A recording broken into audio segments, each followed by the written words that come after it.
35 के बाद ये 7 चीजें आपके शरीर में बीमारियां जमा कर रही है। आपको लगता है कि 35 के बाद शरीर का धीरे धीरे कमजोर होना नॉर्मल है, पेट निकलना नॉर्मल है, सीढ़ियां चढ़ते वक्त सांस फूलना नॉर्मल है, सुबह उठते ही थकान महसूस होना नॉर्मल है, और जब डॉक्टर के पास जाते हैं तो कहते हैं उम्र हो गई है। लेकिन आज मैं आपसे एक कड़वी बात करने वाला हूँ। ज्यादातर लोग उम्र की वजह से बीमार नहीं होते, वो अपनी प्लेट की वजह से बीमार होते हैं। और सबसे बड़ी बात, ये सब कुछ एक दिन में नहीं होता, रोज थोड़ा थोड़ा शुरू होता है, महीनों तक और सालों तक चलता है, और जब तक शरीर सिग्नल देता है तब तक बहुत देर हो चुकी होती है। आज मैं आपको ऐसी 7 चीजें बताने वाला हूँ जो लाखों लोग रोजाना खा रहे हैं और समझ रहे हैं कि सब कुछ ठीक चल रहा है, लेकिन असल में ये धीरे धीरे शरीर में बीमारियां जमा कर रही होती है। और नंबर 7 पर जो चीज है वो आजकल लगभग हर स्ट्रीट फूड में डाली जा रही है और लोग इसे प्रीमियम समझकर एक्स्ट्रा पैसे दे रहे हैं, लेकिन शरीर उसकी कीमत बहुत महंगी चुका रहा है। तो वीडियो को आखिर तक जरूर देखिए, क्योंकि हो सकता है इनमें से 3 या 4 चीजें आप भी रोजाना खा रहे हैं। लेकिन उससे पहले एक जरूरी बात समझ लीजिए, 35 के बाद शरीर पहले जैसा नहीं रहता है। पहले जो चीज शरीर आसानी से संभाल लेता था, अब उसका असर ज्यादा दिखने लगता है। पहले रात को कुछ भी खा लो, सुबह तक सब नॉर्मल हो जाता था, अब वही चीज पेट भारी कर देती है। पहले थकान जल्दी नहीं आती थी, अब आधा दिन निकलते ही शरीर सिग्नल देने लगता है। इसका मतलब ये नहीं है कि सब खत्म हो गया, इसका मतलब सिर्फ इतना है कि अब गलत खुराक की कीमत शरीर तुरंत वसूल करना शुरू कर देता है। और इसीलिए आज की वीडियो बहुत ज्यादा इम्पोर्टेंट है। चलिए शुरू करते हैं पहली चीज से। फूड नंबर 1, मैदा। जी हाँ, मैदा। भटूरा, पिज्जा, नान, मोमोज, बेकरी बिस्किट्स और मार्केट की बहुत सी चीजें जिनमें मैदा होता है। अब मैं आपसे एक सवाल पूछता हूँ, क्या आपको सुबह पेट साफ होने में दिक्कत होती है? क्या टॉयलेट में बहुत ज्यादा वक्त लगता है? क्या खाना खाने के बाद पेट भारी लगता है? क्या दिन भर सुस्ती सी रहती है? अगर हाँ, तो मुमकिन है मैदा आपकी जिंदगी में जरूरत से ज्यादा जगह बना चुका है। मैदा पेट भरता है, लेकिन शरीर को वो सपोर्ट नहीं देता है जो नेचुरल खुराक देती है। प्रॉब्लम ये है कि लोग मैदे को ओकेजनल ट्रीट नहीं, रोज की आदत बना लेते हैं। सुबह बिस्किट्स, दोपहर में नान, शाम को बेकरी आइटम्स और रात में पिज्जा। और फिर हैरानी होती है कि पेट साफ क्यों नहीं होता या शरीर हल्का क्यों नहीं लगता। यहाँ मैं आपसे मैदा हमेशा के लिए छोड़ने को नहीं कह रहा हूँ, लेकिन अगर ये रोज की प्लेट में आ रहा है तो शरीर को इसकी कीमत चुकानी पड़ सकती है। और दोस्तों,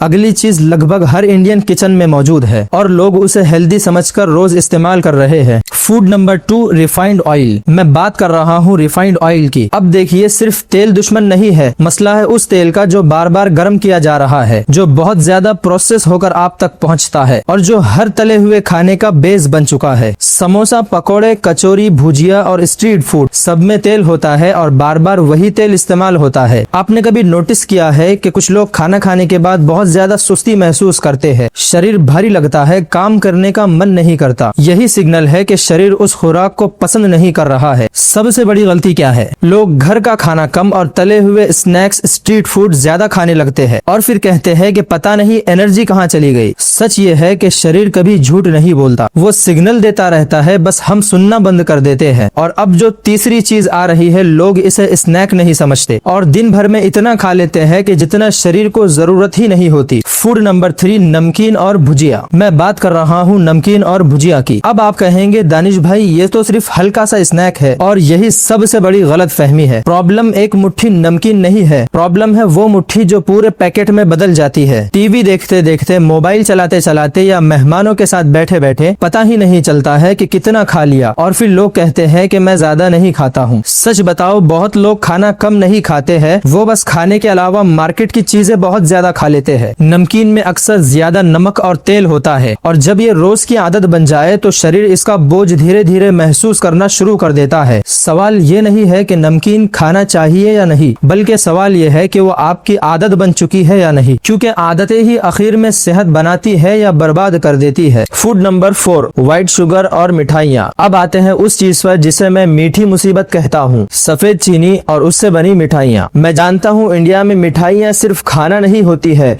इमोशन होती है, खुशी होती है, मेहमान नवाजी होती है। लेकिन प्रॉब्लम तब शुरू होती है जब मिठाइयाँ स्पेशल ओकेजन से निकलकर रोजाना की आदत बन जाती है। सुबह चाय में चीनी, दोपहर में मीठा, शाम की चाय और रात में फिर मीठा। और फिर लोग हैरान होते हैं कि पेट क्यों बढ़ रहा है, शरीर भारी क्यों लगता है, कपड़े टाइट क्यों हो रहे हैं। दोस्तों, शरीर हर निवाला याद रखता है। आज जो आदत छोटी लग रही है, कल वही बड़ी परेशानी बन सकती है। मैं हमेशा कहता हूँ कि मीठा कभी कभी खुशी देता है, लेकिन रोज रोज मीठा शरीर से खुशी छीन लेता है। और अब जो जो पांचवी चीज है उसे लोग मॉडर्न लाइफ की सहूलत समझते हैं, लेकिन शरीर के लिए अक्सर वो एक चैलेंज बन जाती है। Food number 5, ready to cook और पैकेट वाली चीजें। आजकल सब कुछ तुरंत चाहिए, तुरंत मैसेज, तुरंत डिलीवरी, तुरंत खाना, और इसी वजह से फ्रोजन नगेट्स, फ्रोजन कबाब और रेडी टू ईट फूड का ट्रेंड तेजी से बढ़ रहा है। मैं समझता हूँ लाइफ बिजी है, टाइम कम है, लेकिन एक सवाल खुद से पूछिए, जो चीज महीनों तक पैकेट में पड़ी रहती है, क्या वो वाकई रोजाना खाने के लिए बनी है? ऐसे फूड को लंबे समय तक संभाल कर रखने के लिए कई तरह के इंग्रेडिएंट्स यूज किए जाते हैं, प्रिजर्वेटिव्स और केमिकल मिलाए जाते हैं ताकि खाना बहुत दिनों तक खराब ना हो। और जब पूरी डाइट ही पैकेट वाली चीजों पर डिपेंड होने लगती है तो शरीर को नेचुरल खुराक कम मिलने लगती है, और यही असली प्रॉब्लम है। घर की दाल, सब्जी, रोटी, सैलेड, इनके बजाय आप पैकेट वाली चीजें लेने लगते हो, और फिर लोग कहते हैं कि पता नहीं पहले जैसी ताकत क्यों नहीं रही। अब मैं आपसे एक कड़वी बात करने वाला हूँ। बहुत सारे लोग डॉक्टर के बिल से डरते हैं, लेकिन अपनी बुरी आदतों से नहीं डरते। लोग दवा खरीदने से पहले 10 बार सोचते हैं, लेकिन जंक फूड खरीदने से पहले 1 सेकंड भी नहीं सोचते। और जब शरीर सिग्नल देने लगता है तो फिर कहते हैं कि अचानक क्या हो गया है। अचानक कुछ नहीं होता है, शरीर पहले धीरे धीरे बोलता है और फिर जोर से बोलता है। और दोस्तों, आपको लगता है कि शरीर पहले जैसा नहीं रहा, वेट कंट्रोल नहीं हो रहा है, पेट की प्रॉब्लम बार बार आ रही है, या आप समझना चाहते हैं कि आपकी डाइट में असल गलती क्या है, तो आप मेरे साथ अपना अपॉइंटमेंट बुक कर सकते हैं। मैं हूँ हेल्थ कोच दानिश खान, यूनानी आयुर्वेदिक प्रैक्टिशनर एंड थेरेपिस्ट, और हम मिलकर आपकी डेली ईटिंग हैबिट्स को समझकर एक प्रैक्टिकल डाइट प्लान बना सकते हैं। डिटेल आपको डिस्क्रिप्शन में मिल जाएंगी, लेकिन अभी वीडियो मत छोड़िए, क्योंकि जो 2 चीजें बाकी है उनमें से एक ऐसी है जो लाखों लोग रोजाना पी रहे हैं, और दूसरी आज के स्ट्रीट फूड कल्चर की सबसे बड़ी प्रॉब्लम बन चुकी है। Food number 6, carbonated soft drinks. अब आते हैं उस चीज पर जिसे लोग गर्मी का इलाज समझते हैं, खाना हजम करने का शॉर्टकट समझते हैं, और मेहमान नवाजी का हिस्सा समझते हैं। कोल्ड ड्रिंक्स,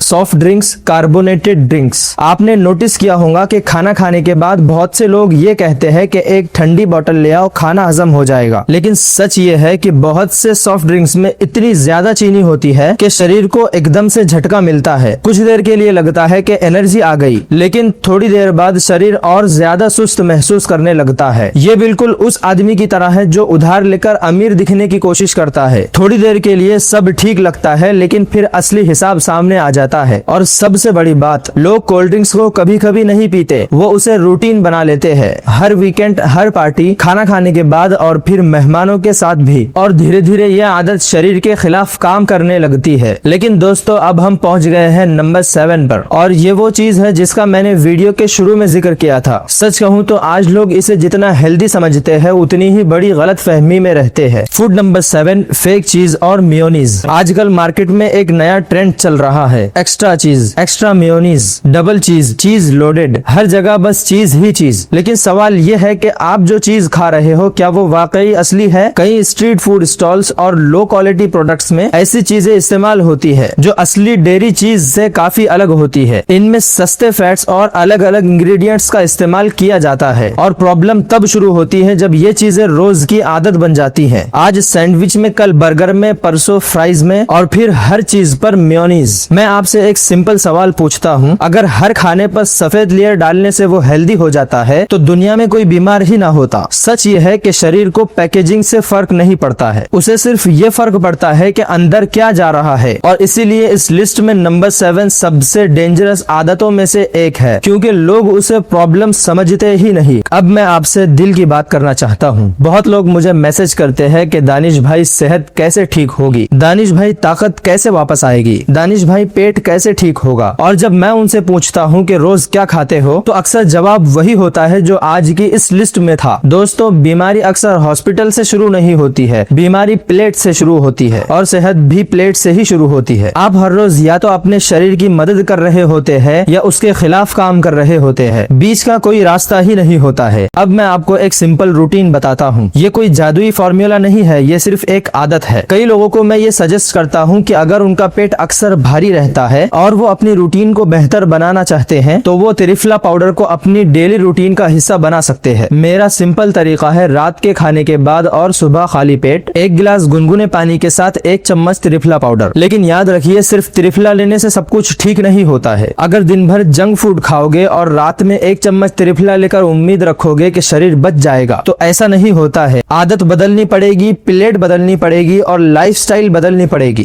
तब जाकर रिजल्ट मिलता है। और अगर आपको लगता है कि आपको पर्सनल गाइडेंस की जरूरत है तो आप मेरा अपॉइंटमेंट बुक कर सकते हो। मैं हूँ हेल्थ कोच दानिश खान और मैं आपकी करंट ईटिंग हैबिट को समझकर आपके लिए एक प्रैक्टिकल डाइट प्लान बनाने में मदद कर सकता हूँ। डिस्क्रिप्शन में अपॉइंटमेंट की डिटेल दी हुई है। वीडियो खत्म करने से पहले कमेंट में जरूर बताइए इन 7 चीजों में से आप कौन सी चीज सबसे ज्यादा खाते हैं। सच सच लिखिए, मैं हर एक का कमेंट पढ़ूंगा और हर एक को रिप्लाई करने की कोशिश करूंगा। एक और सवाल, आपने कल रात डिनर में क्या खाया था? कमेंट में जरूर बताइए, मैं खुद रिप्लाई करके बताऊंगा कि वो आदत आपके सेहत के लिए सही है या गलत। अगर वीडियो पसंद आई तो चैनल को सब्सक्राइब जरूर कीजिए। अपनी सेहत का ख्याल रखिए। मिलते हैं अगली वीडियो में। अल्लाह हाफिज।